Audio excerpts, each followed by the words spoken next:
Hey everyone, welcome back to 25 Sweetpeas. Today I have a nail art video for you. I thought we would change it up and do something a little fun and different. I basically sat down and created these nails with no real plans or intentions in mind. It just came out and I really kind of like it. So let's get into this. First up, we're going over the things that I used, and I used Orly's Choreographed Chaos as my pink. Then for the orange, which is appearing a bit more yellowy on camera, it's called Tropical Pop. And then one of my favorite polishes right now, this is called Sparkling Garbage. Then in addition to this, I have used some of Orly's new tools. I have their daughter duo here. This is the side that I will be using, but there is another side to it that is an even finer dot.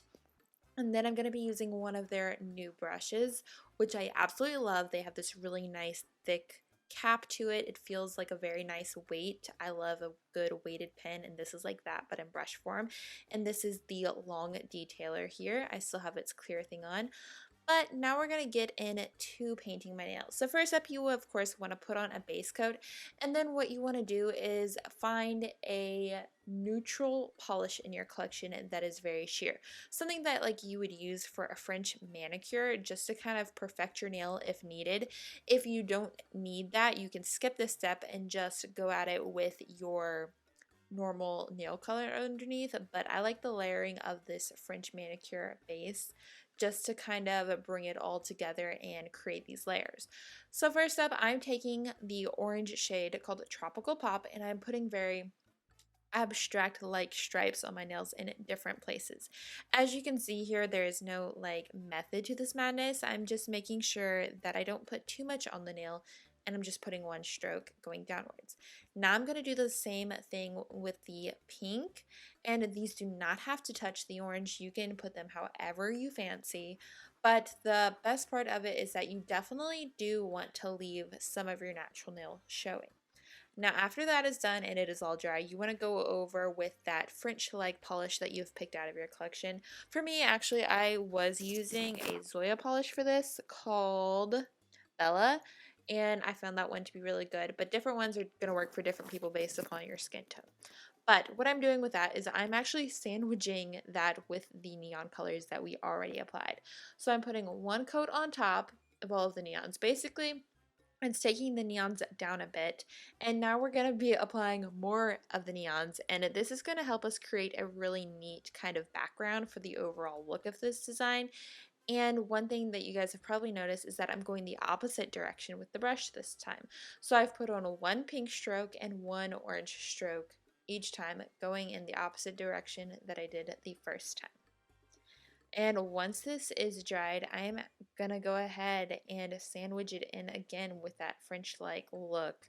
So now you can really get that milky-like finish, but you've also got pops of color within the milky finish, creating this really neat backdrop that is different and something that I personally haven't done myself, and I ended up really enjoying on the nails. After that is all dry, I'm going in with Sparkling Garbage, and I'm just putting strokes here and there. Now I know on the camera it doesn't look like it has much color, but this is that like light minty jelly green shade, but of course you could use a normal holographic.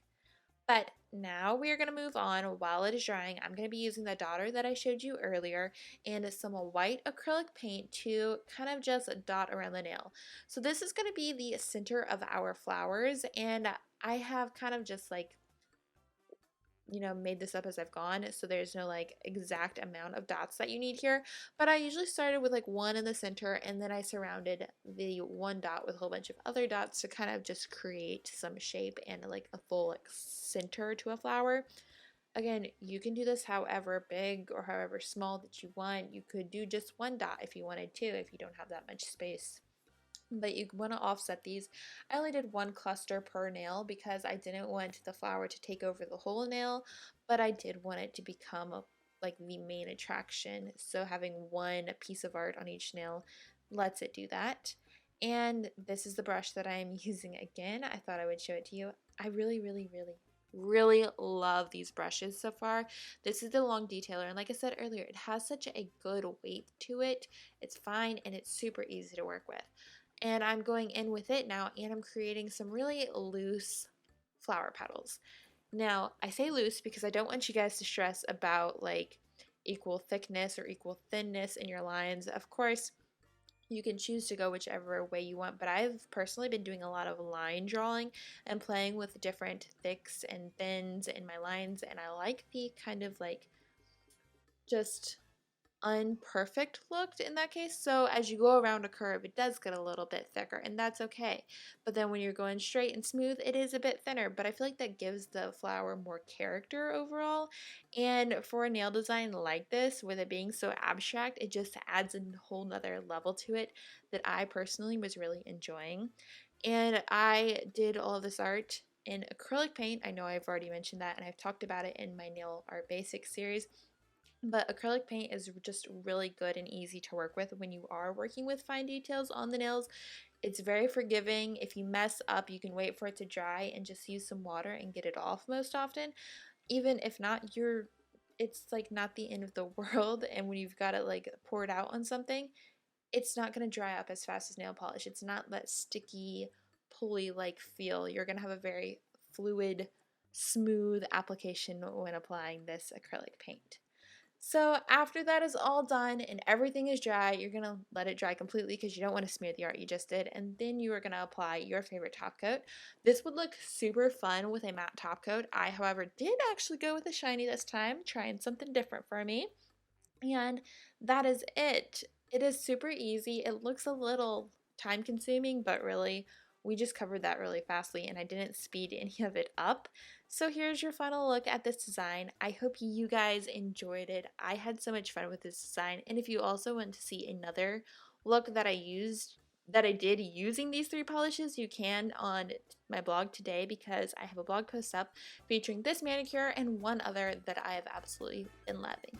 So again, thank you so much for watching. I hope you guys enjoyed this, and I'll see y'all next time. Bye!